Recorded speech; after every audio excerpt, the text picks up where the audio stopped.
आएगा। अगर इंस्टीट्यूट हमसे पूछता है, अगर एग्जाम में हमारे पास क्वेश्चन आता है कि यदि आपने स्ट्रेटेजी इंप्लीमेंट करनी है, बहुत ध्यान से प्लीज ध्यान देंगे, अगर आपको स्ट्रेटेजी इंप्लीमेंट करनी है तो आपको किन किन चीजों की रिक्वायरमेंट होती है, आपको किन किन चीजों की रिक्वायरमेंट होती है, तो आप क्या बोलेंगे कि हमें ना एटलीस्ट 3 चीजों की रिक्वायरमेंट है। क्या क्या? सपोर्टिव, हमें क्या चाहिए डियर? Supportive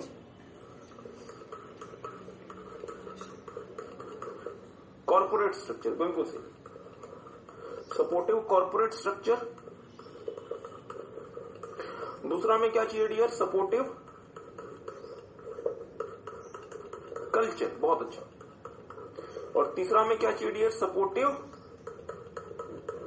leadership. मतलब we need these 3 things if you want to execute our strategy successfully. इसे कोई भी नोट न कर ले कृपया, प्लीज इसे नोट न करें। ओके, वीडियो वाले बच्चे भी ध्यान देंगे और जो बच्चे हमें पेनड्राइव के थ्रू देख रहे हैं वो भी कृपया ध्यान देंगे। ये 3 चीजें हमें चाहिए होती हैं, supportive corporate structure, supportive culture और सपोर्टिव लीडरशिप, यदि मुझे स्ट्रेटेजी इंप्लीमेंट करनी है।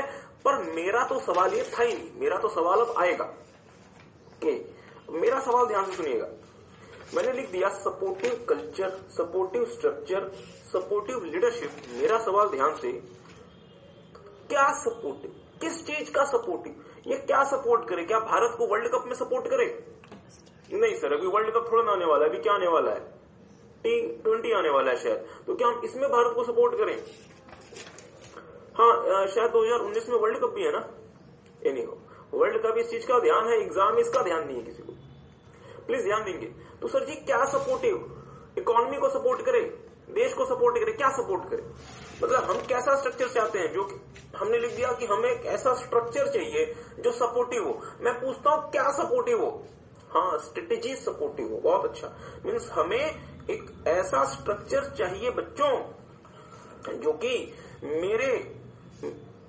हमें एक ऐसा स्ट्रक्चर चाहिए जो मेरी स्ट्रेटेजी को सपोर्ट करे, ताकि मैं स्ट्रेटेजी का सही प्रकार से इंप्लीमेंटेशन कर सकूं। मुझे एक ऐसा स्ट्रक्चर चाहिए, मुझे एक ऐसा कल्चर चाहिए जो मेरी स्ट्रेटेजी को सपोर्ट कर सके, ताकि मैं अपने स्ट्रेटेजी का सही प्रकार से इंप्लीमेंटेशन कर सकूं। और मुझे एक ऐसी लीडरशिप चाहिए जो मेरी स्ट्रेटेजी को सही प्रकार से सपोर्ट कर सके, ताकि मैं अपनी स्ट्रेटेजी को सही प्रकार से इंप्लीमेंट कर सकूं।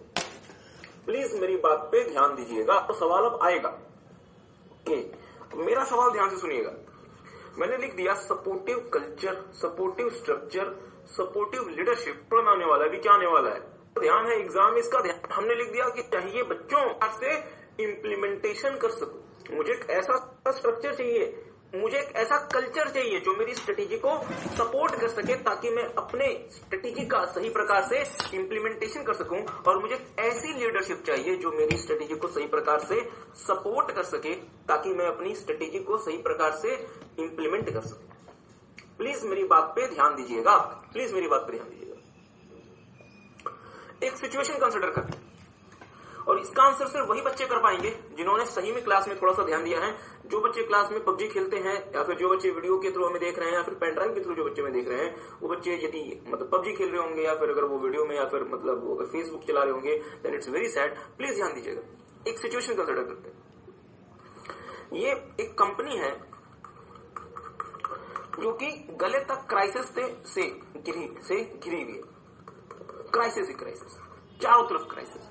ये कंपनी चारों तरफ गले तक क्राइसिस तक डूबी हुई है। अब ये कंपनी अपने आप को रिकवर करना चाहती है, और ये लेट्स से हमारा ग्रोथ है, इसमें जाना चाहती है। कंपनी यहां पहुंचना चाहती है, कंपनी यहां जाना चाहती है, बट अभी कंपनी कहां है? क्राइसिस में। और कंपनी अपने आप को ग्रोथ में लेके जाना चाहती है। तो डियर, कंपनी ने एक ऐसी स्ट्रेटेजी बनाई, कंपनी ने एक ऐसी स्ट्रेटेजी बनाई जो कंपनी को क्राइसिस से निकालेगा और ग्रोथ में लेकर जाएगा। प्लीज मेरी बात पर ध्यान देंगे। Are you guys getting? सवाल ये बनता है, कंपनी ने स्ट्रेटेजी तो बनाई, पर कंपनी में जो लोग लीडर बन के बैठे हुए हैं वो ट्रेडिशनल नेचर के, वो ट्रेडिशनल नेचर के। अगर मैं ट्रेडिशनल लीडरशिप के साथ इस स्ट्रेटेजी को अचीव कर पाऊंगा जहां मैं क्राइसिस में था और जहां मैं ग्रोथ में जाना चाहता हूं, is it possible with the traditional style of leadership, या मुझे ट्रांसफॉर्मेशनल लीडरशिप चाहिए? मुझे क्या चाहिए dear? Transformation leadership, I need transformation leadership. वो लीडरशिप जो कि लोगों को इंस्पायर कर सके, मोटिवेट कर सके, उनके अंदर एंथुसियाज्म भर सके कि नहीं, हम भले आज क्राइसिस में तो क्या हुआ, हम ग्रोथ कर सकते हैं और हम मिलजुल के ग्रोथ को अचीव करके दिखाएंगे। तो डियर, हमें ऐसी अपनी कंपनी में लीडरशिप चाहिए जो कि हमें इस सिचुएशन से बाहर निकाले, क्राइसिस से बाहर निकाले और हमें ग्रोथ में लेकर जाए। तो वो डियर हमारी कंपनी में ट्रेडिशनल लीडरशिप से पॉसिबल नहीं है। वो तभी अचीव हो पाएगी जब हमारे पास ऐसी लीडरशिप हो जो कि ट्रांसफॉर्मेशनल नेचर की हो, जो कि मेरी कंपनी को, अभी मैं जहां खड़ा हूं, मेरी कंपनी को ट्रांसफॉर्म करके एक नई जगह लेकर जा सके। आई होप आपको बात समझ आ रही है। ठीक बात है। तो फिर ज्यादा समय ना लेते हुए फिर हम आगे प्रोसीड करेंगे। हमने आपके साथ देख लिया था डियर लास्ट क्लास में। Okay, now we are moving towards another very very very important area, value chain analysis. और डियर ये बहुत बहुत बहुत महत्वपूर्ण है, वेरी वेरी इंपॉर्टेंट। और इसमें एमसीक्यू के क्वेश्चंस भी बहुत सारे बन सकते हैं, तो कृपया बहुत ध्यान से मेरी बात सुनिएगा। वैल्यू चेन एनालिसिस, बहुत ध्यान से मेरी बात सुनिएगा। अब एक सिचुएशन कंसिडर कीजिए, अब एक डियर सिचुएशन कंसिडर कीजिए। लेट्स से एक कंपनी है डियर जिसका नाम है ए लिमिटेड और एक कंपनी है जिसका नाम है बी लिमिटेड, और दोनों एक ही इंडस्ट्री में ऑपरेट करती है। ये कंपनी भी इसी इंडस्ट्री में काम करती है और बी लिमिटेड भी इसी इंडस्ट्री में काम करती है। दोनों कंपनी ए और बी एक ही इंडस्ट्री में काम करती है। इंडस्ट्री में काम करने का मतलब क्या हुआ, ये दोनों आपस में कॉम्पिटिटर्स हैं, क्योंकि ये सेम बायर्स के लिए, सेम मार्केट शेयर के लिए स्ट्रगल करते हैं। Means these are competitors, these are competitors. और यदि डियर मैं एक कॉम्पिटिटिव एनवायरनमेंट में काम करता हूं, यदि मैं कॉम्पिटिटिव एनवायरनमेंट में काम करता हूं, तो उस कॉम्पिटिटिव एनवायरनमेंट में मुझे क्या करना पड़ेगा। ये लेट्स से बायर, मैं क्या चाहूंगा कि ये जो बायर है ये मेरे पास आए, ना कि बी के पास चला जाए, और बी क्या चाहेगा कि ये बायर हमारे पास आए, ना कि ए के पास चला जाए। Means all the players operating in this industry will try to get the customer. Ultimate objective हमारा क्या होगा, यदि मैं एक कॉम्पिटिटिव इंडस्ट्री में काम करता हूं तो मेरा अल्टीमेट ऑब्जेक्टिव क्या होगा कि मैं कितनी आसानी से और कितना ज्यादा कस्टमर अपने पास लेकर आ सकता हूं। एग्री करते हैं? जैसा कि डियर हमने आपके साथ पूरे स्ट्रेटेजिक मैनेजमेंट में आपको बताया है कि माइकल पॉटर जो है वो कॉम्पिटिटिव मतलब सिचुएशन के किंग है, और आज के समय दुनिया में जो लिविंग लीजेंड है ही इज माइकल पॉटर, जिन्होंने कंपनीज को बहुत मदद की है कि आपको कॉम्पिटिटिव एनवायरनमेंट में कैसे काम करना। किसी को अगर याद हो तो सबसे पहले माइकल पॉटर ने आपको बताया था Michael Potter 5 forces model industry में कंपटीशन को जानने के लिए। फिर आपको माइकल पॉटर ने दिया था माइकल पॉटर जेनरिक स्ट्रेटेजीज, जहां पे आपने देखा था कि हम 3 प्रकार की जेनरिक स्ट्रेटेजीज अपना सकते हैं। क्या क्या? कॉस्ट, लीडरशिप, इसके बाद डिफरेंशिएशन और इसके बाद फोकस। बहुत ध्यान से मेरी बात सुनिएगा। माइकल पॉटर ने 3 जेनरिक स्ट्रेटेजीज दी थी एक कॉम्पिटिटिव सिचुएशन में काम करने के लिए। क्या क्या था? कॉस्ट, लीडरशिप, डिफरेंशिएशन और फोकस। और उन्होंने क्या कहा था कि भाई कंपनी तुम इन तीनों में से कोई भी स्ट्रेटेजी अपनाओ, तुम्हें अपने कॉम्पिटिटर के मुकाबले क्या मिलेगा? कॉम्पिटिटिव एडवांटेज मिलेगा। बहुत ध्यान से मेरी बात को सुनिएगा, मेरी बात पर ध्यान दें। क्या ए लिमिटेड में चार्टर्ड अकाउंटेंट्स नहीं बैठे होंगे? हाँ सर, बी में बैठे होंगे। ए ने प्लान किया कि हमें कॉस्ट लीडरशिप अपनानी है, बी ने भी प्लान किया कि हमें कॉस्ट लीडरशिप अपनानी है। क्या ए यदि एक स्ट्रेटेजी को चूज कर लेगा तो क्या बी से चूज नहीं कर सकता? बिल्कुल कर सकता है। तो ए क्या कर रहा है डियर? कॉस्ट लीडरशिप, और बी भी क्या कर रहा है? Cost leadership. मेरी बात पे बहुत ज्यादा ध्यान दीजिएगा। A is also using the cost leadership strategy, B is also using the cost leadership strategy। But अब परेशानी क्या बन गई? माइकल पॉटर साहब बहुत ध्यान से मेरी बात को बहुत ध्यान से सुनिएगा। ए माइकल पॉटर को क्या बोलेगा कि भाई माइकल पॉटर साहब आपने कहा था कि अगर आपको कॉम्पिटिटिव सिचुएशन में कॉम्पिटिटिव एडवांटेज चाहिए तो आप कॉस्ट लीडरशिप को यूज कर लें। मैंने यूज कर लिया, पर मेरे कॉम्पिटिटर ने भी कॉस्ट लीडरशिप इस्तेमाल करनी शुरू कर दी। अब मुझे कॉम्पिटिटिव एडवांटेज कैसे मिलेगा? Are you guys getting? अब मुझे कॉम्पिटिटिव एडवांटेज कैसे मिलेगा? तो माइकल पॉटर ने कहा कोई बात नहीं, कोई बात नहीं, कोई बात नहीं। माइकल पॉटर ने कहा तुम दोनों का अल्टीमेट ऑब्जेक्टिव क्या है? हमने कहा सर जी कस्टमर को लेकर आना, कस्टमर को लेकर आना। ओके, कस्टमर किसके पास जाएगा? कस्टमर उस कंपनी के पास जाएगा जो कस्टमर को ज्यादा वैल्यू प्रोवाइड करेगा, जो कस्टमर को ज्यादा वैल्यू प्रोवाइड करेगा कंपेयर टू वीडियो वाले बच्चे बोलेंगे कंपेयर टू। हाँ सही बात है सर जी, हम तो वीडियो में देखना आपको कैसे बोल सकते हैं, फिर भी compare to competitors, compare to competitors. क्या इस बात से कोई एग्री करेगा? कॉम्पिटिटिव सिचुएशन में हम काम कर रहे हैं, हम वो सिचुएशन नहीं बदल सकते, तो कॉम्पिटिटिव सिचुएशन में मैं बायर को अपने पास लेकर कब आ सकता हूं? जब मैं अपने बायर को अपने कॉम्पिटिटर के मुकाबले ज्यादा वैल्यू प्रोवाइड करूंगा, जो वो मुझे पेमेंट करेगा। जैसे फॉर एग्जांपल ये मार्कर 20 रुपए का मार्केट में मिलता है, हमारा साथी ट्रस्टेड मार्केट, ये 20 रुपए का आराम से मार्केट में मिल जाता है। दो कंपनी सेल करती है, ए और बी। मैं ए का मार्कर खरीदता हूं, मुझे बहुत अच्छी क्वालिटी मिलती है, बहुत मतलब बी के मुकाबले इसकी क्वालिटी भी अच्छी है, इसकी ये बिल्ड भी अच्छा हुआ है और ये ज्यादा समय तक काम करता है। और बी का अगर मैं मार्कर खरीद के लेकर आता हूं, प्राइस तो सेम है, ए के मुकाबले उसकी क्वालिटी भी थी और जल्दी खत्म हो जाता है। तो इसका मतलब क्या हुआ dear? A is providing me, I am the buyer, A is providing me more value compare to the competitors. तो मैं बट ऑब्वियसली बात किसके पास जाऊंगा? ए के पास जाऊंगा। You guys getting? तो माइकल पोर्टर ने यही कहा कि फिर आपको क्या करना चाहिए, आपको अपने कस्टमर को अपने कॉम्पिटिटर के मुकाबले ज्यादा वैल्यू प्रोवाइड करनी चाहिए। जिसकी जो भी कंपनी कस्टमर को ज्यादा वैल्यू प्रोवाइड करेगी, कस्टमर उसके पास चला जाएगा। क्या मेरी बात समझ में? तो सर जी ये फिर प्रैक्टिकली होगा कैसे? इसके लिए माइकल पोर्टर ने कहा, बहुत ध्यान से मेरी बात सुनिएगा, कंपनी तुम जितनी भी एक्टिविटीज परफॉर्म करते हो, जितनी भी एक्टिविटीज परफॉर्म करते हो, इन एक्टिविटीज को चेक करो कि क्या ये एक्टिविटीज कस्टमर के लिए कोई वैल्यू क्रिएट करती हैं या नहीं करती। मींस कंपनी जो भी एक्टिविटी परफॉर्म करती है वो अगर कस्टमर को उससे कोई फायदा नहीं होता, इसका मतलब वो एक्टिविटीज मेरे लिए नॉन वैल्यू एडेड एक्टिविटीज है और उसे हटा दो। और फिर वही एक्टिविटीज परफॉर्म करो जिसका अल्टीमेटली कहीं ना कहीं से कुछ ना कुछ बेनिफिट आपके कस्टमर को मिलेगा। सिर्फ उन्हीं एक्टिविटीज को करो और बाकी हर उस एक्टिविटी को हटा दो जो कि कस्टमर को कोई भी एडेड एडवांटेज नहीं देती। तो सर जी बोलना क्या चाहते हो? बहुत ध्यान से मेरी बात सुनिएगा। मैं प्रोडक्शन करता हूं, मैं मैन्युफैक्चरिंग करता हूं, क्या कस्टमर को कोई फायदा मिलता होगा? हाँ सर। अगर आप प्रोडक्शन नहीं करोगे तो फिनिश गुड्स कैसे बनेगा और कस्टमर कैसे खरीदेगा? ओके। मैं आफ्टर सेल सर्विसेज देता हूं, क्या कस्टमर को कोई एडवांटेज होता होगा? हाँ सर। तो ये जो एक्टिविटीज है ये वैल्यू क्रिएट करती है कस्टमर के लिए। तो माइकल पोर्टर ने कहा कि आप सिर्फ उन एक्टिविटीज को करो जिसका अल्टीमेटली कहीं ना कहीं से कुछ ना कुछ एडवांटेज आपके कस्टमर को मिले, और हर उस एक्टिविटी को आइडेंटिफाई करके एलिमिनेट कर दो जिसका आपके कस्टमर को कोई भी एडवांटेज नहीं होता। मींस वो एक्टिविटीज अननेसेसरी एक्टिविटीज है आपकी कंपनी में, उनको दूर कर देना, उनको खत्म कर देना ही ज्यादा बेहतर ऑप्शन है। और इस पूरे कॉन्सेप्ट को नाम दिया गया डियर वैल्यू चेन एनालिसिस। और ये किसने डेवलप किया? माइकल पोर्टर ने। कब किया? 1985। तो मेरे साथ साथ नोट कुछ नहीं करना, आपको सिर्फ पढ़ना है मेरे साथ से, ठीक है dear? Value chain analysis, the concept of value chain analysis is first developed in the year 1985 by Michael Porter. ठीक बात। देखेंगे value chain refers to the activities. बहुत ध्यान से देखिएगा, दो चीजें होती हैं, चलिए इसको थोड़ा सा समझिए। इसको हम क्या नाम देते हैं? Value chain analysis. तो थोड़ा सा मेरी बात फिर से ध्यान दीजिएगा। देखिएगा डियर, दो चीजें होती हैं, एक होता है वैल्यू चेन और एक होता है वैल्यू चेन एनालिसिस। दोनों में कंफ्यूज आपको नहीं होना।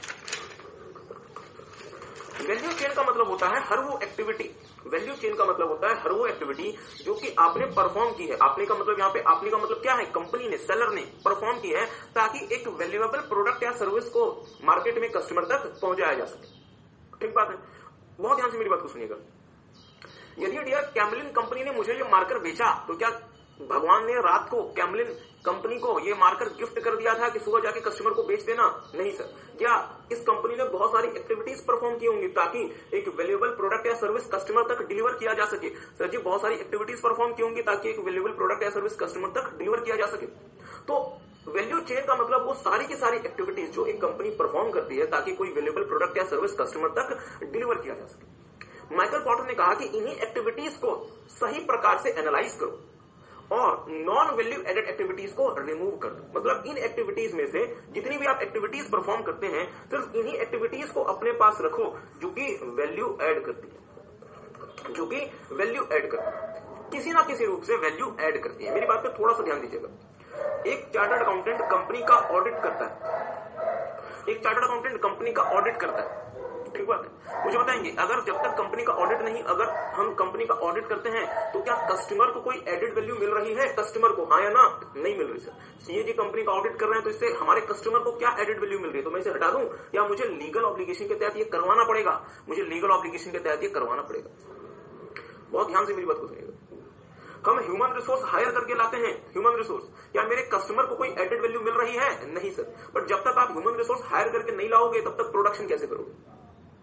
हम आफ्टर सेल सर्विसेज देते हैं, आफ्टर सेल सर्विसेज, क्या मेरे कस्टमर को कोई एडेड वैल्यू मिल रही है? हाँ सर।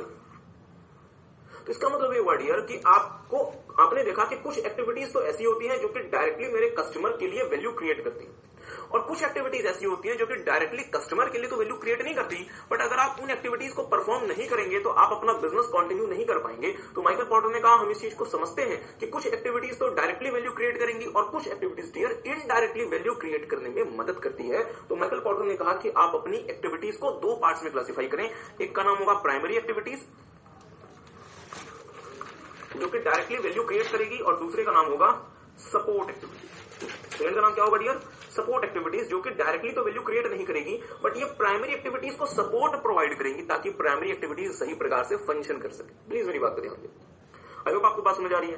तो इसका मतलब क्या हुआ कि मैं अगर किसी भी इंडस्ट्री में काम करता हूं, मैं अपनी सारी की सारी एक्टिविटीज का एनालिसिस करूंगा और इसको मैं क्या नाम दूंगा? Value chain analysis. तो आपका समय बर्बाद ना करते हुए थोड़ा सा मेरे साथ साथ देखेंगे। देखिए dear, value chain refers to the activities that a firm engaged in a specific industry performs to transform input into the final products and services। मतलब वैल्यू चेन का मतलब हर वो एक्टिविटी जो कि कंपनी परफॉर्म करती है ताकि इनपुट को गुड्स और सर्विसेज में ट्रांसफॉर्म किया जा सके।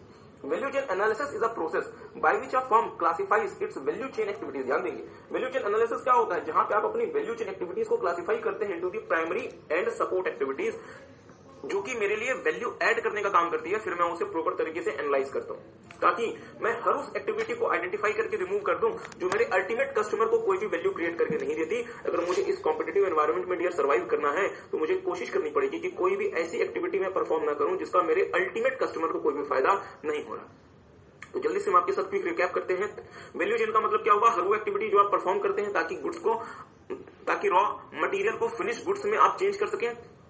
और वैल्यू चेन एक्टिविटीज में आप हर उस एक्टिविटी का अपना एनालिसिस करते हैं, उन्हें प्राइमरी और सपोर्ट एक्टिविटी में डिवाइड करते हैं और कोशिश करते हैं कि ऐसी एक्टिविटीज को आइडेंटिफाई किया जा सके जो कि कोई भी वैल्यू ऐड नहीं करती हमारे कस्टमर को, ताकि उन एक्टिविटीज को आइडेंटिफाई करके मैं रिमूव कर सकूं। एक बार तो मेरे साथ साथ देखेंगे, purpose of value chain analysis is to identify and remove those activities which do not add any value to the customer.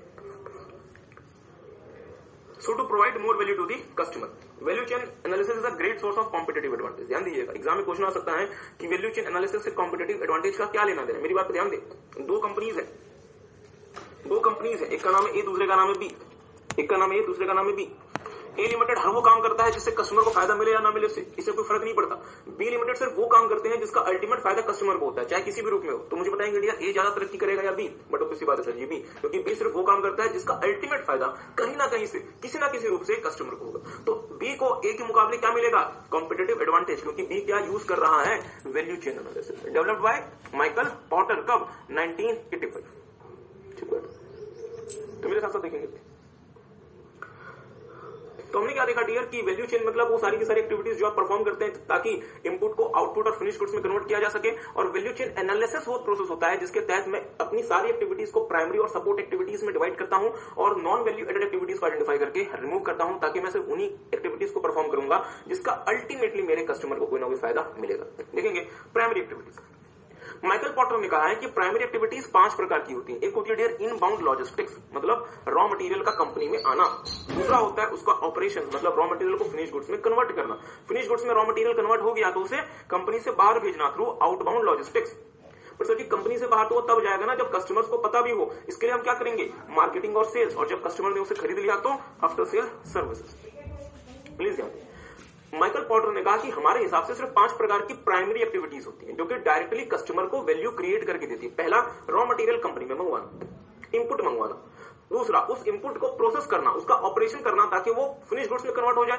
तीसरा, जैसे फिनिश गुड्स बन गया उसे अपने कस्टमर तक पहुंचाने की व्यवस्था करना थ्रू आउटबाउंड लॉजिस्टिक्स। पर सर जी कस्टमर तो तब खरीदेगा ना जब उसे पता हो। इसके लिए मार्केटिंग और सेल्स करना ताकि आप बेहतर तरीके से कस्टमर को अपने प्रोडक्ट के बारे में बता सकें। और पांचवा, जब कस्टमर ने आपका आईफोन खरीद लिया, जब बायर ने आपका प्रोडक्ट खरीद लिया तो उसे बेहतर तरीके से सर्विसेज देना ताकि प्रोडक्ट की क्वालिटी को और उसके इस्तेमाल को मेंटेन किया जा सके। तो ये 5 हमारी प्राइमरी एक्टिविटीज होती हैं डियर जो कि डायरेक्टली वैल्यू क्रिएट करने का काम करती है। और इसके बाद हमारी 4 प्रकार के डियर सपोर्ट एक्टिविटीज होती हैं जो कि डायरेक्टली वैल्यू तो क्रिएट नहीं करती, बट जब तक आपके पास सपोर्ट एक्टिविटीज नहीं होंगी आप प्राइमरी एक्टिविटीज को अच्छे से परफॉर्म नहीं कर सकते। तो माइकल पोर्टर ने कहा कि हमारे हिसाब से सिर्फ ये 9 एक्टिविटीज कंपनी को करनी चाहिए, 5 प्राइमरी और 4 सपोर्ट की। इसके अलावा अगर आप किसी भी एक्टिविटी में पैसा लगाते हो तो इसका आपके कस्टमर को कोई भी फायदा नहीं हो रहा और हम आपको ये सलाह देंगे कि वो एक्टिविटीज करना बंद कर दो। ठीक बात है, तो मेरे साथ साथ देखेंगे primary activities are directly concern with creating and delivering of product or services। Primary activities includes inbound logistics. It is concerned with receiving, storing and distributing the input, that is raw material. It includes activities like material handling, material transport, stock control etc. मुझे एक बात बताएंगे, मुझे ये marker बना के customer को बेचना है, तो इस वाले मार्कर के लिए क्या मुझे रॉ मटेरियल चाहिए? हाँ सर। तो रॉ मटेरियल को कंपनी में लेकर आना, प्रॉपर तरीके से स्टोर करना, प्रॉपर तरीके से अलग अलग फैक्ट्रीज में भेजना, ये सब कुछ कहां हैंडल होगा? इनबाउंड लॉजिस्टिक्स में। तो इनबाउंड लॉजिस्टिक्स में डियर हम क्या क्या करेंगे? रॉ मटेरियल की हैंडलिंग करेंगे, उसे ट्रांसपोर्ट करेंगे और हम अपना स्टॉक का कंट्रोल करेंगे ताकि हम अननेसेसरी रॉ मटेरियल ना खरीद लें। और लेट्स से हमें रॉ मटेरियल की रिक्वायरमेंट है तो ऐसा भी नहीं होना चाहिए कि हमारे पास रॉ मटेरियल उपलब्ध ना हो। चलिए सर, रॉ मटेरियल तो आ गया, उसका क्या करें? ऑपरेशन करें, मतलब उसे फिनिश गुड्स में, उसे फिनिश सर्विसेज में ट्रांसफॉर्म करें। तो देखेंगे through operations input are transformed into final products and services. It includes activities like machining, मतलब आपने रॉ मटेरियल खरीद लिया तो इसे कहां डाल दें? मशीन में, ताकि आपको क्या मिले? Finish goods. असेंबली, बहुत बार क्या होता है कि आप सिर्फ और सिर्फ असेंबली का काम करते हैं, जैसे मारुति सुजुकी इंडिया लिमिटेड, वो क्या करता है? वो असेंबल करता है ताकि वो कार बना सके। पैकिंग, आप उसे प्रॉपर तरीके से पैक करेंगे और कस्टमर को बेचने से पहले उसकी प्रॉपर तरीके से टेस्टिंग, मतलब उसकी जांच। तो ये सारी की सारी चीजें हमारे ऑपरेशंस में आती है। जैसे कि आप जो भी प्रोडक्ट परचेज करते हैं उसमें लिखा होता है क्वालिटी टेस्टेड, मतलब इसको हमने टेस्ट किया हुआ कि ये बिल्कुल सही काम कर रहा है। ओके सर जी, हमारे पास फिनिश गुड्स बनके तैयार है, तो इसे क्या हमें मार्केट तक भेजना है? हाँ, तो फिनिश गुड्स को कस्टमर तक पहुंचाने की प्रक्रिया कहलाती है आउटबाउंड लॉजिस्टिक्स। तो मेरे साथ साथ बहुत ध्यान से देखेंगे। Through outbound logistics final products are distributed to the consumers. It includes activities like warehousing, transport, handling etcetera of the final product. मतलब हमने डियर ऑपरेशन से इनबाउंड लॉजिस्टिक्स के थ्रू जो हमने इनपुट ऑब्टेन किया था उसे हमने ऑपरेशंस के थ्रू फिनिश गुड्स में कन्वर्ट कर दिया। अब समय है उस फिनिश गुड्स को मार्केट में बेचने का। तो फिनिश गुड्स को मार्केट में हम कैसे बेचेंगे? थ्रू दी आउटबाउंड लॉजिस्टिक्स में करना। और इसके लिए मुझे फिनिश गुड्स का क्या देखना पड़ेगा? वेयर हाउसिंग, कि जो फिनिश गुड्स मेरा बन गया उसे मैं कहां कहां रखूं, मैं उसे खुले छत के नीचे तो छोड़ नहीं सकता। ट्रांसपोर्ट, मैं फिनिश गुड्स को मार्केट में कैसे भेजूं। और हैंडलिंग, मतलब फिनिश गुड्स की मैं हैंडलिंग कैसे करूं। जैसे कि बहुत जगह लिखा होता है हैंडल विद केयर। मान लीजिए कि आपके पास कोई ग्लास का प्रोडक्ट है, आपने हैंडलिंग सही प्रकार से नहीं की, वो गिर गया, टूट गया, बर्बाद हो गया, तो आपको उसका हैंडलिंग भी अच्छे से देखना पड़ेगा। मेरी बात को ध्यान दें, हमारे ट्रक्स खड़े हुए, बेहतरीन ट्रक्स फिनिश गुड्स को पहुंचाने के लिए, बट क्या कोई बायर होना चाहिए? हाँ सर। तो बायर कैसे आएगा? जब आप मार्केटिंग और सेल्स करेंगे। देखेंगे through marketing and sales consumers are made aware of the product और सर्विसेज। मतलब मार्केटिंग और सेल्स के थ्रू आप कंज्यूमर को कम्युनिकेट करते हैं कि सर जी हमने ये मार्कर बना लिया, so that they can purchase it. It includes activities like advertising, sales administration etc. मतलब मार्केटिंग सेल्स में क्या करते हैं? लोगों को अपने प्रोडक्ट के बारे में इन्फॉर्म करते हैं through advertisement, sales administration etcetera. और डियर फाइनली, जिन लोगों ने आपका प्रोडक्ट परचेज कर लिया, क्या वो आपसे सर्विसेज की उम्मीद करते हैं? मैं एक टीवी खरीद के ले आया तो क्या मैं खुद ही उसे दीवार में ठोक दूं, या मुझे इंस्टॉलेशन के लिए लोगों को बुलाना पड़ेगा? मैं एक एसी लेकर आया, क्या मुझे वो एसी इंस्टॉल करना आता है? नहीं सर।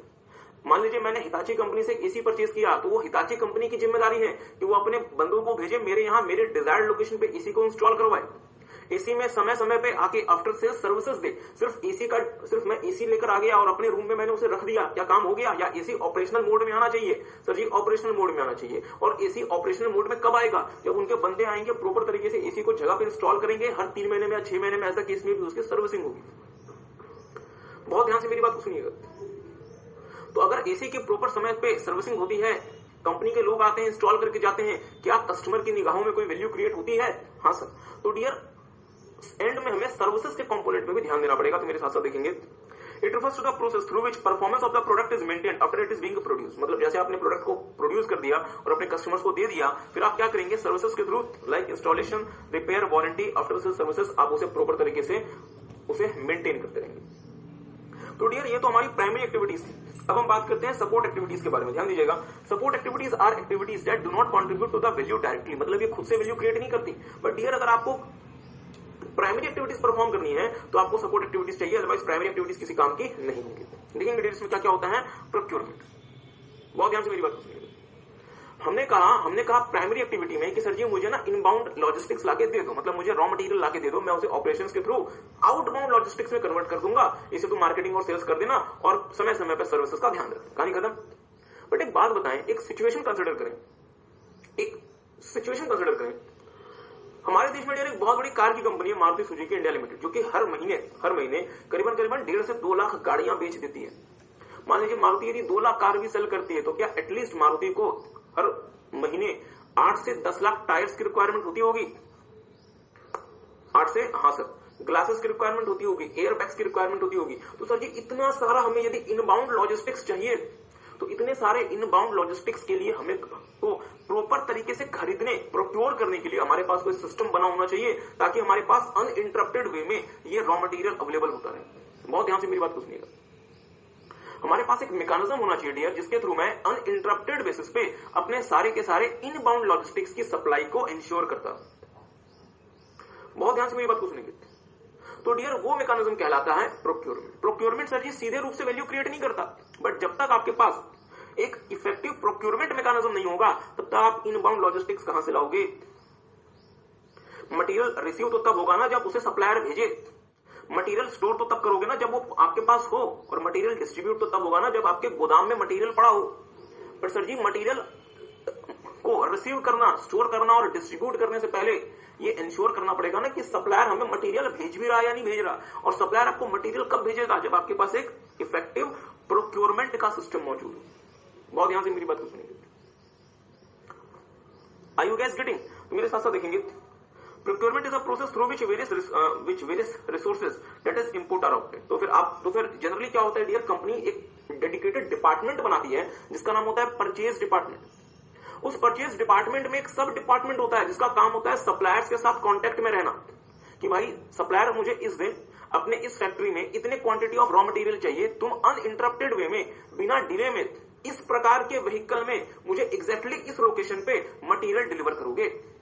प्लीज मेरी बात पे ध्यान दें। तो ये काम कौन हैंडल करेगा डियर? प्रोक्योरमेंट डिवीजन या फिर प्रोक्योरमेंट सब डिवीजन। और जनरली प्रोक्योरमेंट किसका हिस्सा होता है? परचेज डिपार्टमेंट का ही हिस्सा होता है। आई होप आपको बात समझ आई। ठीक है, तो मेरे साथ साथ देखेंगे दूसरा टेक्नोलॉजी। ध्यान दीजिएगा, सबसे क्रूशियल क्या है दुनिया में? टेक्नोलॉजी। बहुत ध्यान से मेरी बात को सुनेंगे। किस टेक्नोलॉजी के तहत कैमलिन ने ये मार्कर बनाया? एक्चुअली मेरे पास डियर मार्कर से एडवांस फिलहाल कुछ पड़ा हुआ है नहीं यहाँ पे। ये तो हम अब बोलेंगे सर जी किस टेक्नोलॉजी के तहत मार्कर बनाया। I have nothing right now which is more advance than marker. चलिए एक माउस देख लेते हैं। मेरे पास एक माउस पड़ा हुआ है, माउस को दिखा हुआ है ना सबने। इसे इमेजिन करें माउस। चलो सर जब इमेजिन ही करवाना तो माउस ही इसे इमेजिन करें सेलफोन। एक्चुअली मेरे पास फिलहाल मेरा सेलफोन भी नहीं पड़ा हुआ। इसे इमेजिन करें कि ये सेलफोन, और एक बहुत यूनिक प्रकार का सेलफोन है, पेन सेलफोन। ठीक बात, इसे आप जेब में भी ऐसे करके रख सकते हैं। लोगों को लगेगा कि पेन पड़ा हुआ, but in reality it is cellphone. ठीक बात। ओके, मान लीजिए मैंने एप्पल से ये पेन सेलफोन खरीदा, तो मैं किससे कंसर्न हूं? इस पेन सेलफोन से। क्या मुझे इस बात से मतलब है कि एप्पल ने कितनी मेहनत से उसकी टेक्नोलॉजी डेवलप की? बीइंग अ फाइनल कंज्यूमर मुझे मतलब नहीं।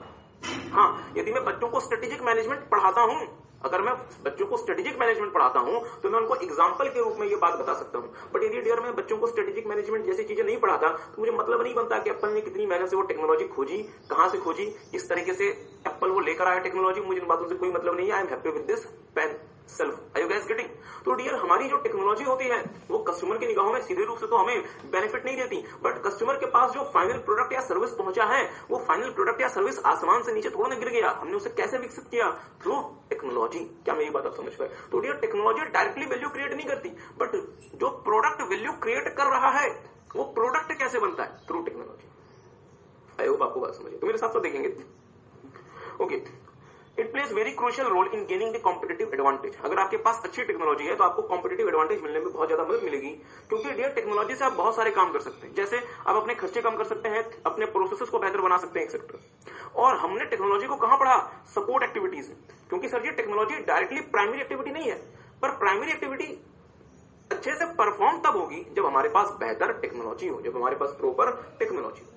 ठीक बात। तीसरा, ह्यूमन रिसोर्स मैनेजमेंट। एप्पल के किन लोगों ने ये पेन कंप्यूटर बनाया या फिर ये पेन सेलफोन बनाया? क्या मुझे इस बात से कोई वास्ता है? नहीं, मुझे तो सर जी सिर्फ इस पेन कंप्यूटर से वास्ता है। बट डियर आपकी कंपनी में ऑपरेशंस कौन करेगा? Human resource. Marketing and sales कौन करेगा? Human resource. इवन आपकी कंपनी में इनबाउंड लॉजिस्टिक्स जो आ रहा है उसे हैंडल करने का काम कौन करेगा? Human resource. After sale service provide कौन करेगा? Human resource. इंस्टॉलेशन के लिए कौन जाएगा? Human resource. अगर आपको बात समझिए। तो मेरे साथ साथ देखेंगे, having the competent human resource is one of the most essential requirement for any business. Human resource management includes activities like recruitment, मतलब आप एम्प्लॉयज को रिक्रूट करते हैं, हायर करते हैं, उन्हें आप ट्रेनिंग देते हैं और आप लोगों को रिवॉर्ड करते हैं, मतलब आप उन्हें सैलरी पे करते हैं, आप उन्हें अलग अलग प्रकार के की मतलब कंपनसेशन स्कीम्स देते हैं। ओके, तो हमने तीन तो मुख्य बातें देखी डियर। क्या क्या? प्रोक्योरमेंट, टेक्नोलॉजी और ह्यूमन रिसोर्स। लास्ट में आता है डियर फर्म इंफ्रास्ट्रक्चर। जिसमें आप सारा कुछ डाल सकते हैं जो भी आपको ध्यान आता है। जैसे ऑडिटिंग चाहिए हमें, क्या हमें ऑडिटिंग करनी पड़ेगी अगर हमें अपना बिजनेस चलाना है? हाँ सर। ऑडिटिंग का क्या हमारे फाइनल कंज्यूमर को डायरेक्टली कोई एडवांटेज हो रहा है? नहीं, बट बिना ऑडिटिंग किए आपको मतलब सरकार आपको काम नहीं करने देगी। अकाउंटिंग, अगर मैं अकाउंटिंग बनाता हूं, अगर मैं अकाउंट्स बनाता हूं, अगर मैं अपने फाइनेंशियल रिपोर्ट्स बनाता हूं, क्या मेरे बायर को कोई मतलब है? नहीं, उससे उसका मतलब तो मेरे शेयर होल्डर को होता है। बट स्टिल मुझे कंपनीज एक्ट के रिक्वायरमेंट्स के हिसाब से अकाउंटिंग करनी पड़ेगी, मुझे अपना टैक्स का सिस्टम देखना पड़ेगा। हो सकता है मेरी कंपनी के खिलाफ कोई केस हो गया या किसी और मेरे कॉम्पिटिटर ने मेरा कोई प्रोसेस चोरी कर लिया, इन चीजों को डील करने के लिए मेरे पास लीगल डिपार्टमेंट भी होना चाहिए। सर जी आपको प्लानिंग करनी पड़ेगी अपने बिजनेस को चलाने के लिए। क्या मैं प्लानिंग करता हूं इससे मेरे बायर को कोई मतलब है? नहीं, बट क्या बिना प्रॉपर तरीके से प्लान किए मैं अपनी प्राइमरी एक्टिविटीज को परफॉर्म कर पाऊंगा, बिजनेस चला पाऊंगा? नहीं, मुझे फाइनेंस मैनेज करना पड़ेगा। क्या मेरी बात किसी को समझ है? तो डियर ये सारा का सारा कुछ जो मुझे करना पड़ेगा, जो मुझे बिजनेस चलाने में मदद करेगा, माइकल पॉटर ने कहा कि हम सेपरेट हेड नहीं बना सकते सारी चीजों का, हमें कॉमन हेड बना देते हैं in the name of firm infrastructure, जिसमें हर वो एक्टिविटी आ जाएगी जो कि आपको बिजनेस चलाने में मदद करेगी और जो आपकी प्राइमरी एक्टिविटीज को सपोर्ट प्रोवाइड करेगी। तो मेरे साथ साथ देखेंगे it is concerned with activities like managing finance, planning, information management, legal, accounting management etcetera necessary to run the organization. तो बस लास्ट में 2 मिनट और मुझे दे दें इसमें।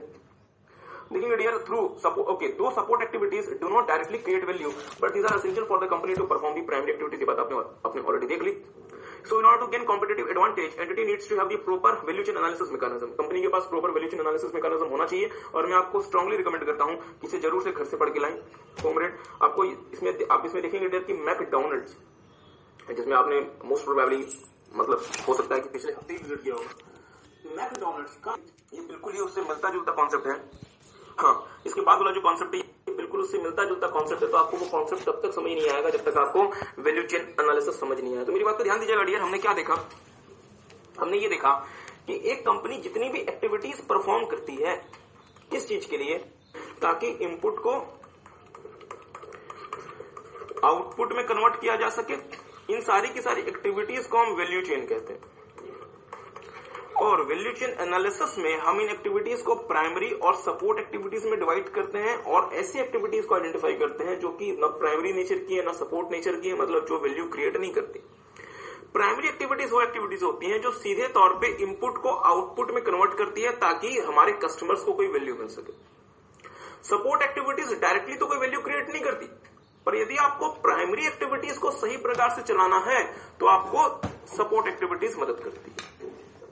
प्लीज ध्यान रखिए, प्राइमरी एक्टिविटीज माइकल पॉटर के हिसाब से 5 प्रकार की होती है। क्या क्या?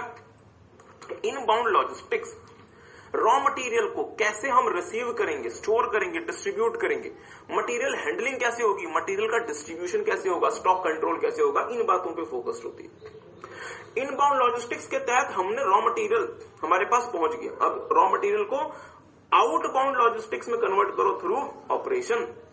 और ऑपरेशन में आप क्या कर सकते हैं सर जी? मशीनिंग कर सकते हैं, मतलब मशीन में रॉ मटेरियल डाल दिया, असेंबली कर सकते हैं, पैकेजिंग करेंगे और उसे टेस्टिंग करेंगे। आई होप आपको बात समझ आई। आउटबाउंड इतना करने के बाद आपके पास फिनिश गुड्स तैयार है।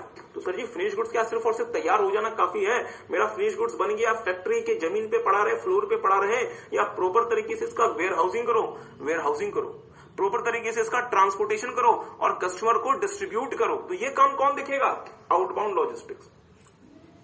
पर सर जी कस्टमर तो आपका गुड्स तब परचेज करेगा ना जब उसको पता हो। तो कस्टमर को पता करने के लिए क्या करना पड़ेगा? Marketing and sales.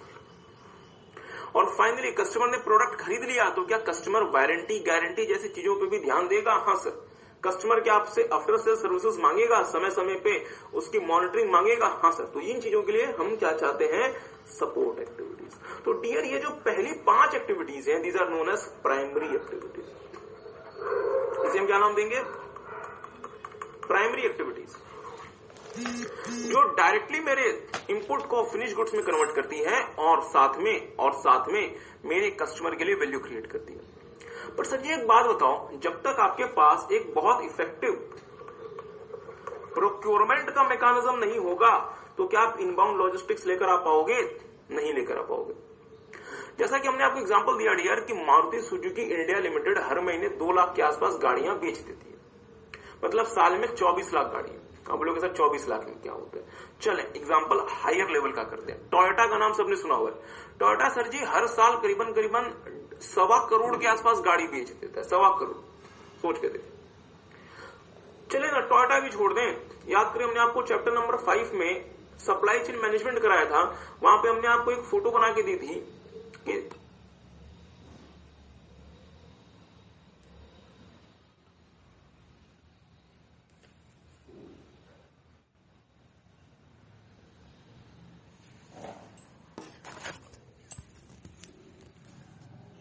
तो मेरी बात को ध्यान दीजिएगा डियर। हमने क्या देखा, हमने ये देखा कि एक कंपनी जितनी भी एक्टिविटीज परफॉर्म करती है किस चीज के लिए, ताकि इनपुट को आउटपुट में कन्वर्ट किया जा सके, इन सारी की सारी एक्टिविटीज को हम वैल्यू चेन कहते हैं। और वैल्यू चेन एनालिसिस में हम इन एक्टिविटीज को प्राइमरी और सपोर्ट एक्टिविटीज में डिवाइड करते हैं और ऐसी एक्टिविटीज को आइडेंटिफाई करते हैं जो कि न प्राइमरी नेचर की है न सपोर्ट नेचर की है, मतलब जो वैल्यू क्रिएट नहीं करती।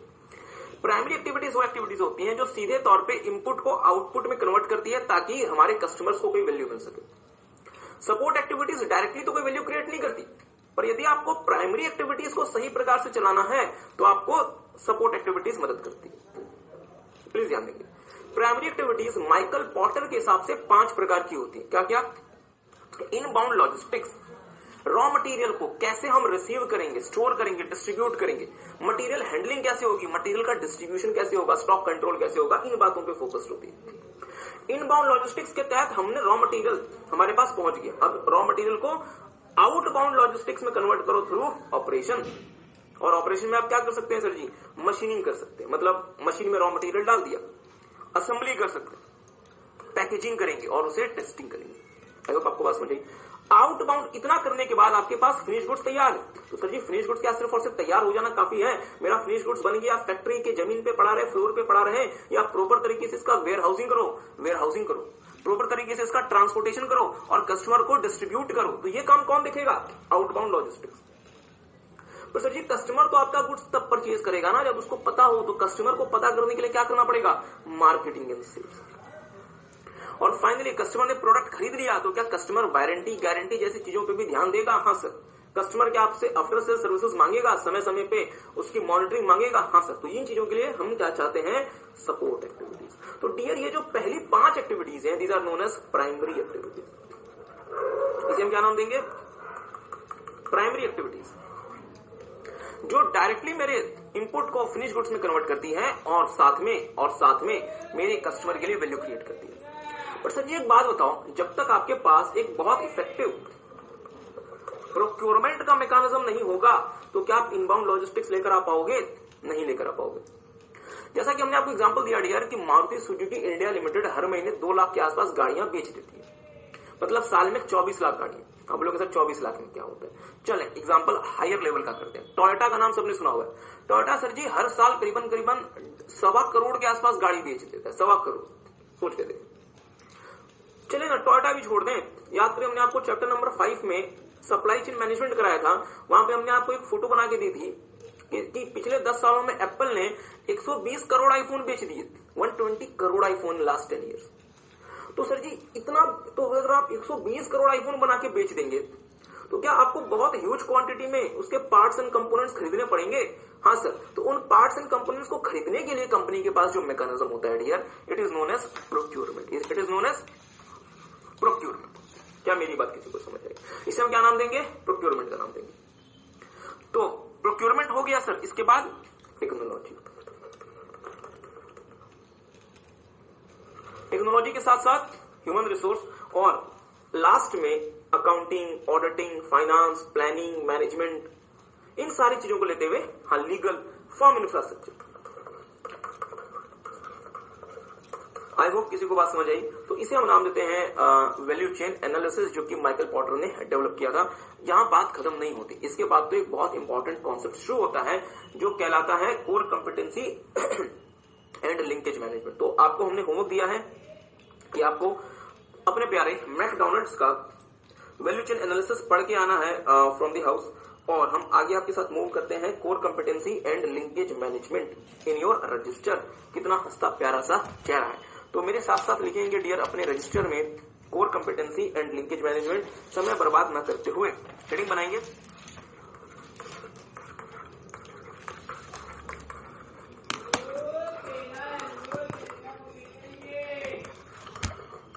दो वर्ड्स पे ध्यान देना है। कोर पहला word competency and linkage management. Core competency, पहला वर्ड क्या है? कोर कॉम्पिटेंसी, ध्यान दीजिएगा, कोर कॉम्पिटेंसी। और दूसरा वर्ड क्या है? लिंकेज का मैनेजमेंट। लिंकेज का मैनेजमेंट। बट सर जी वहां तो लिंकेज मैनेजमेंट था। हाँ, तो लिंकेज मैनेजमेंट को मैं हिंदी में क्या बोलूंगा? लिंकेज का मैनेजमेंट। ओके, कोर कॉम्पिटेंसी क्या होता है? ध्यान दीजिएगा, कोर कॉम्पिटेंसी क्या होता है। और हाँ, आप में से बहुत सारे बच्चे इस बात को लेकर नाराज थे कि सर जी एक बात बताओ ना, क्या भारतीयों ने कोई मैनेजमेंट प्रिंसिपल की खोज नहीं की? आपको जान के खुशी होगी कि कोर कॉम्पिटेंसी के पीछे एक भारतीय है। ये बेसिकली कोर कॉम्पिटेंसी की थ्योरी को डेवलप करने के पीछे एक भारतीय है। नहीं हो तो डियर, कोर कॉम्पिटेंसी क्या होता है? कोर कॉम्पिटेंसी होता है एक ऐसी क्षमता जो सिर्फ मेरी कंपनी के पास है, बाकी मेरे कॉम्पिटिटर्स के पास नहीं है, बाकी मेरे कॉम्पिटिटर्स के पास नहीं है। जैसे फॉर एग्जांपल डियर, एप्पल एक ऐसी कंपनी रही है जिसके पास कुछ कोर कॉम्पिटेंसीज रही थी। जैसे फॉर एग्जांपल, एप्पल दुनिया की पहली ऐसी कंपनी थी जिसने एक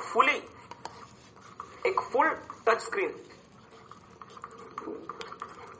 जो कि 100% आपके फिंगर से ऑपरेट हो सकता है, उसे लॉन्च किया था। इसके पहले भी टच स्क्रीन वाले फोन आते थे। आपको जान के हैरानी होगी, 3-4 हजार रुपए में टच स्क्रीन वाले फोन चाइना बनाया करता था। बट वो फोन आपके फिंगर से ऑपरेट नहीं हो पाते थे, क्योंकि उस फोन के लिए आपको स्टाइलस यूज करना पड़ता था। एक छोटी सी स्टिक आती थी, उस फोन को स्टाइलस के थ्रू ऑपरेट किया जाता था। ठीक बात है। तो सर फिर एप्पल ने ऐसा क्या कर लिया कि एप्पल के पास ऐसी टेक्नोलॉजी आ गई? एप्पल ने डियर एक नए प्रकार की स्क्रीन डेवलप की जिसका नाम था कैपेसिटिव। और पहले जो स्क्रीन होती थी वो कहलाती थी रेसिस्टिव। बढ़िया बात आपको ध्यान नहीं रखनी, सिर्फ सुन ले। तो डियर, एप्पल के पास जो कोर कॉम्पिटेंसी थी वो था उसका R&D और दूसरा था उसका डिजाइन। ये दो ऐसी क्षमताएं थी जो सिर्फ एप्पल के पास थी, जो ना तो नोकिया के पास थी, जो ना तो ब्लैकबेरी के पास थी, और ना तो उस जमाने में जो कंपनीज हुआ करती थी सैमसंग के पास थी। अब तो डियर अगर आप देखें तो स्मार्टफोन कंपनी की बाढ़ आ गई है। रोज एक नई स्मार्टफोन कंपनी भारत देश में पहुंच रही है। ठीक बात है। तो डियर, कोर कॉम्पिटेंसी क्या होती है? कोर कॉम्पिटेंसी डियर वो क्षमताएं होती हैं जो मैं अपने कॉम्पिटिटर के मुकाबले बेहतर तरीके से कर सकता हूं। प्लीज मेरी बात पर ध्यान दीजिएगा। मान लीजिए मैंने देखा कि एप्पल के पास R&D टीम और एप्पल के पास डिजाइन टीम बहुत अच्छी है। मैं एप्पल का कॉम्पिटिटर हूं। बहुत ध्यान से मेरी बात को सुनिएगा। मैं एप्पल का कॉम्पिटिटर हूं। मैं क्या करूंगा? मैं डियर जितना जल्दी हो सके मैं इसे कॉपी करने का प्रयास करूंगा कि मैं एप्पल के R&D क्षमता को और एप्पल की डिजाइन कैपेबिलिटी को मैं कॉपी कर लूं, ताकि मेरे पास भी R&D की उतनी अच्छी कैपेबिलिटी हो सके और मेरे पास भी प्रोडक्ट को डिजाइन करने की उतनी अच्छी कैपेबिलिटी हो सके। तो मेरी बात पर थोड़ा सा ध्यान दीजिएगा। यदि एप्पल की R&D और डिजाइन की कैपेबिलिटी कॉपी कर ली गई तो क्या एप्पल की ये कॉम्पिटेंसी कोर कॉम्पिटेंसी रहेगी या मार्केट में हर किसी के पास पहुंच गई? सर जी हर किसी के पास पहुंच गई। अगर ये वाली क्षमताएं R&D की और डिजाइन की मार्केट में हर किसी के पास चली जाएगी तो क्या उसका मुझे कोई एडेड एडवांटेज मिलेगा? मुझे कोई फायदा मिलेगा? नहीं मिलेगा। तो हमारा इंस्टीट्यूट कहता है, अब चलिए इंस्टीट्यूट कहता है भी कहना सही नहीं है, बड़े बड़े मैनेजमेंट एक्सपर्ट्स ने ये कहा, जिसको बाद में इंस्टीट्यूट ने आपको पढ़ने को दे दिया कि भाई कोर कॉम्पिटेंसी जो है, अगर आप कोर कॉम्पिटेंसी करते रहेंगे और उस पर ध्यान नहीं देंगे तो बहुत जल्दी ये जो क्षमताएं हैं ये सिर्फ आपकी यूनिक कैपेबिलिटी नहीं रहेगी, ये आपके कॉम्पिटिटर के पास ही पहुंच जाएगी। और एक दिन ऐसा आएगा कि गली गली के बच्चे, छोटे छोटे बच्चे, वो इस कोर कॉम्पिटेंसी को लेकर बैठे होंगे। प्लीज ध्यान दें। तो आपको क्या करना है? आपको इस कोर कॉम्पिटेंसी को कॉन्टिन्यूअस बेसिस पे और ज्यादा स्ट्रांग बनाते रहना है, ताकि ऐसा ना हो कि आपकी कोर कॉम्पिटेंसी कोई भी लेके निकल जाए और वो हर किसी की कोर कॉम्पिटेंसी बन जाए। आई होप आपको बात समझ आई। तो सर जी फिर ये कहना चाहते हो ना, क्या कहना चाहते हो कि कोर कॉम्पिटेंसी वो क्षमताएं होती हैं जो कि मैं यूनिक तरीके से कर सकता हूं, जो मेरे कॉम्पिटिटर के पास नहीं होती, और हमें चाहिए कि हम अपनी कोर कॉम्पिटेंसी को हर बीते दिन के साथ और स्ट्रांग बनाएं। तो सर कोर कॉम्पिटेंसी को हम स्ट्रांग कैसे बनाएं? हम अपनी कोर कॉम्पिटेंसी को बोलें कि सुबह 5 बजे उठ जाओ और इस ग्राउंड के 10 चक्कर लगाओ, या फिर जिम जाया करो, या फिर बाहर का खाना मत खाया करो, प्रोटीन फूड यूज किया करो, तो मेरी कोर कॉम्पिटेंसी स्ट्रांग हो जाएगी। ऐसा होगा नहीं। तो सर जी मेरी कोर कॉम्पिटेंसी स्ट्रांग कैसे होगी? समझदार लोगों ने कहा कि भाई एक काम करो, कोर कॉम्पिटेंसी को स्ट्रांग करना है, एक काम करो, कोर कॉम्पिटेंसी आपकी बहुत स्ट्रांग हो जाएगी यदि आप जो भी काम करते हो, कंपनी तुम जो भी काम करते हो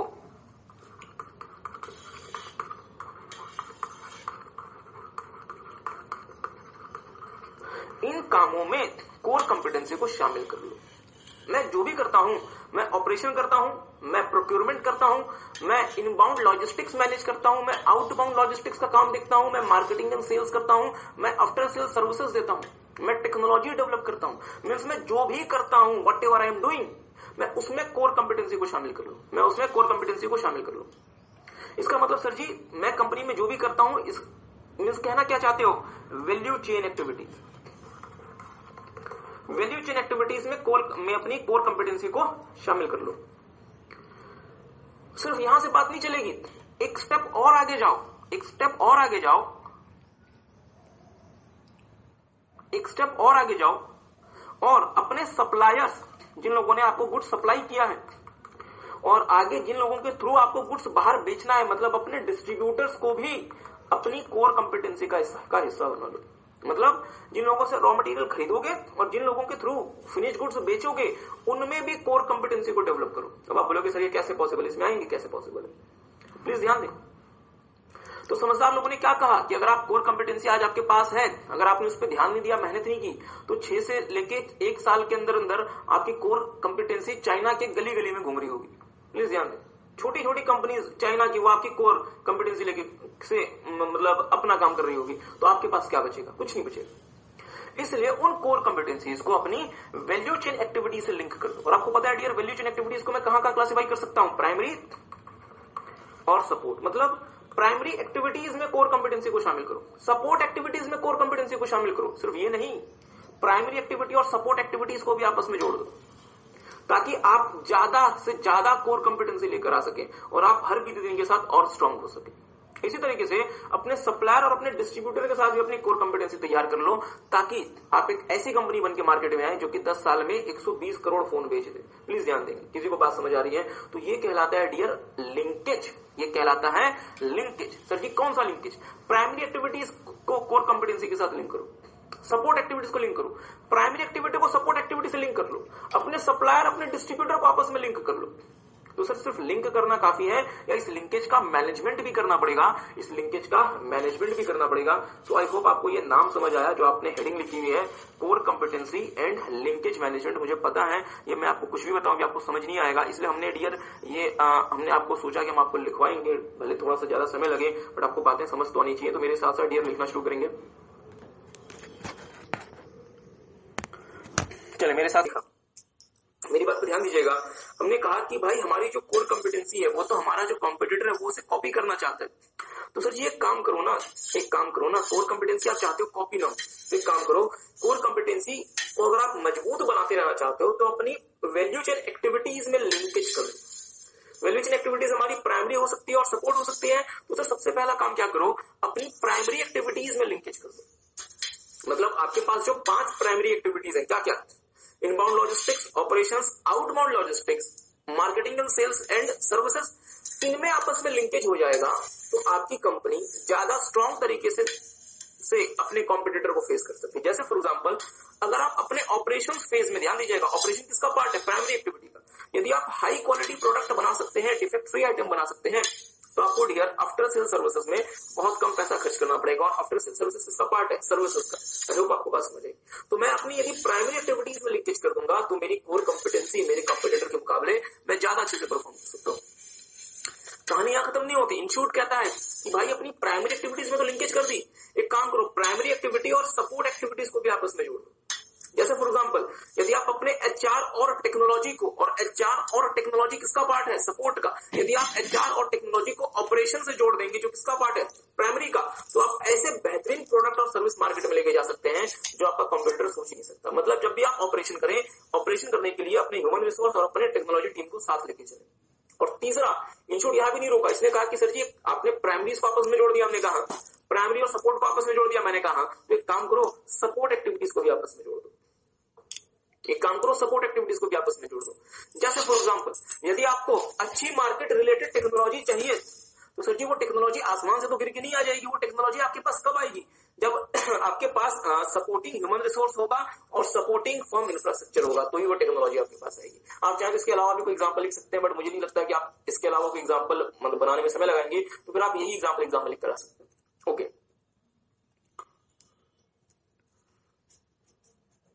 आगे लिखेंगे डियर।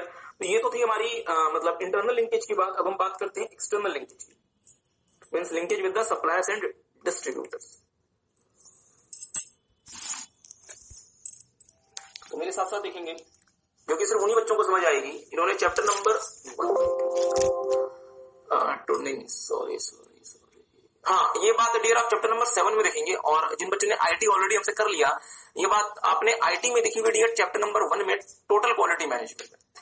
ज्यादा समय इसमें नहीं ले रहे, टोटल क्वालिटी मैनेजमेंट आप डिटेल में देखेंगे एसएमए चैप्टर नंबर 7 में। और आईटी आपने जो अगर ऑलरेडी हमसे पढ़ लिया तो फिर आपने ऑलरेडी देखा होगा चैप्टर नंबर 1 में।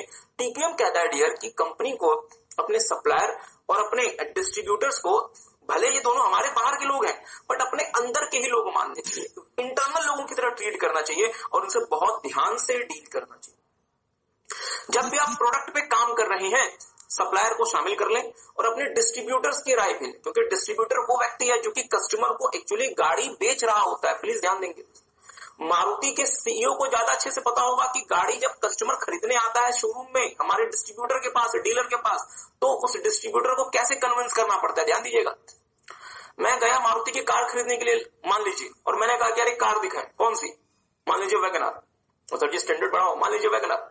मैंने गाड़ी देखी, यार ये तो बहुत अजीब सी गाड़ी है, बिल्ड क्वालिटी तो कुछ है ही नहीं।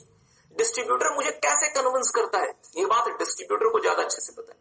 अगर मैं उस गाड़ी को परचेज नहीं करता हूं तो क्यों नहीं कर रहा, due to the build quality, ये बात डिस्ट्रीब्यूटर को ज्यादा अच्छे से पता है। तो इंस्टीट्यूट कहता है कि भाई अपने सप्लायर और डिस्ट्रीब्यूटर को, भले वो बाहर के लोग हैं, इनको अपने इंटरनल लोगों की तरह से ट्रीट करो और इनके साथ मिलकर प्रोडक्ट पे काम करो ताकि बेहतर प्रोडक्ट बना सको। तो इसी बात को लिखेंगे। और ये बात डियर इंस्टीट्यूट नहीं कहता, बेसिकली ये बात कहता है टोटल क्वालिटी मैनेजमेंट, और इंस्टीट्यूट ने हमें ये बात पढ़ने को दी। ओके, लिखेंगे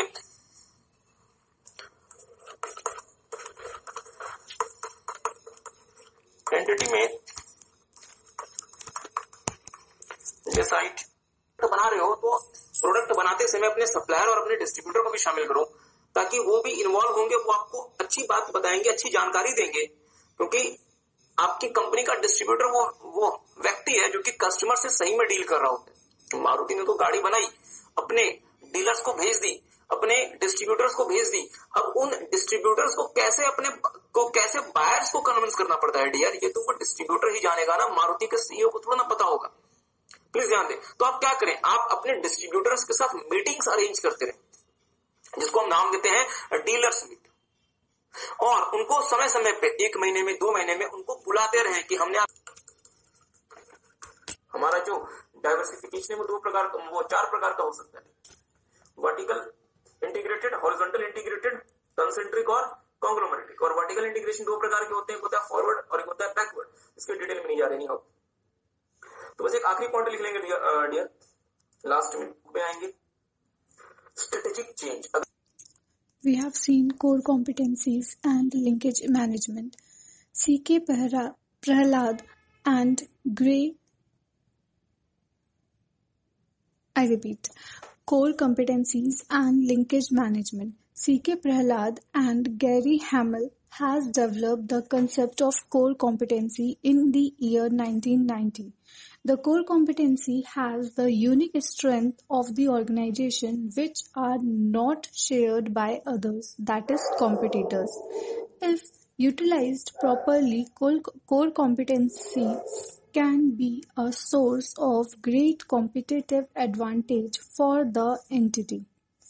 The firm having core competency can perform significantly better than the competitors. Now, we have seen what is core competency, right? Now, moving forward, if a company have core competency, the competitor of the company will try hard to copy and imitate those core competencies. If they are able to copy or imitate the core competencies, the core competency will lose its value. The core competency will become more robust and difficult to imitate, that is difficult to copy, if first, it is linked with the organization's value chain activities, and second, it is linked with the suppliers and distribution chain. So here we have seen that अगर core competency link कर दी जाए organisation के value chain activities से और अगर link कर दी जाए suppliers and distributors chain से, तो फिर कोर कॉम्पिटेंसी को इमिटेट मींस कॉपी करना थोड़ा डिफिकल्ट हो जाएगा. तो हम अब इसको डिटेल में देखते हैं. Link with organisation value chain. Organisation के वैल्यू चेन से लिंक करना, it means internal linkage create करना. So our first topic is internal linkage in the value chain. The entity should have a linkage among the primary activities, like if in operation phase company is able to produce high quality defects free item, it will have to incur less money on the after sale service. Entities should have linkage between the primary activities and support activities.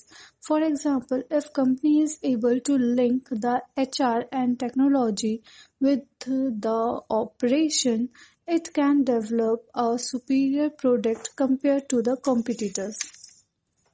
Entity should have linkage among its support activities, like if entity wants to have market-oriented technology, it must have supporting HR and firm infrastructure.